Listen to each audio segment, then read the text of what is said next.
최근 들어 보유 부동산을 자녀에게 증여하려는 움직임이 크게 늘었습니다. 주택시장 안정화 정책 및 다주택자 규제로 인한 현상이라고 합니다.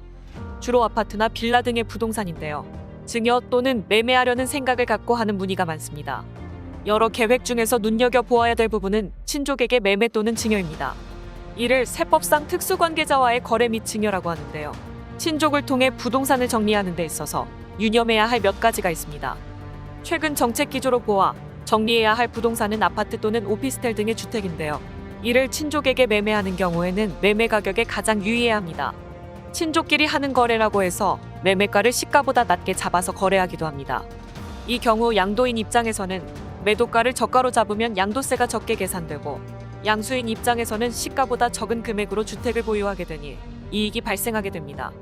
세법에서는 이와 같은 부당한 거래를 방지하고자 부당행위 계산의 부인이라는 규정을 두고 있습니다.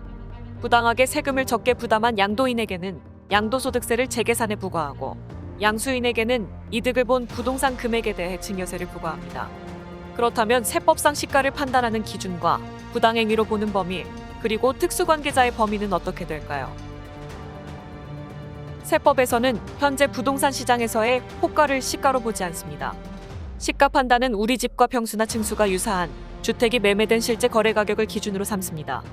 그리고 매매일과 가장 가까운 거래 금액을 선정합니다. 또한 해당 시가에 미치지 못한다고 해서 무조건 양도세와 증여세가 부과되는 것은 아닙니다. 매매 가격이 시가와 5% 이상 차이가 나면 양도세를 재계산하고 30% 이상 차이가 나야 비로소 양도세와 증여세가 각각 부과됩니다. 마지막으로는 특수관계자의 범위에는 친인척만 해당되는 것이 아니고 업체 사장과 직원 또는 업체 사장과 직원의 가족까지도 포함된다는 것에 유의해야 합니다. 이 규정에 따라 예시를 한번 보겠습니다. 아파트 매매 사례 가격 3억 원, 아파트 취득가는 2억 원의 2년 보유이고 사위에게 1억 5천에 양도했을 때와 2억 5천에 양도했을 때 이 두 가지 경우를 살펴보겠습니다. 양도가를 1억 5천으로 정해 매매를 하는 경우 최초 양도 차익은 없겠지만 시가와의 차이가 5%보다 큽니다. 과세관청에서는 매도인에게 양도세를 재계산해 약 2,100만 원을 추가로 과세할 것입니다.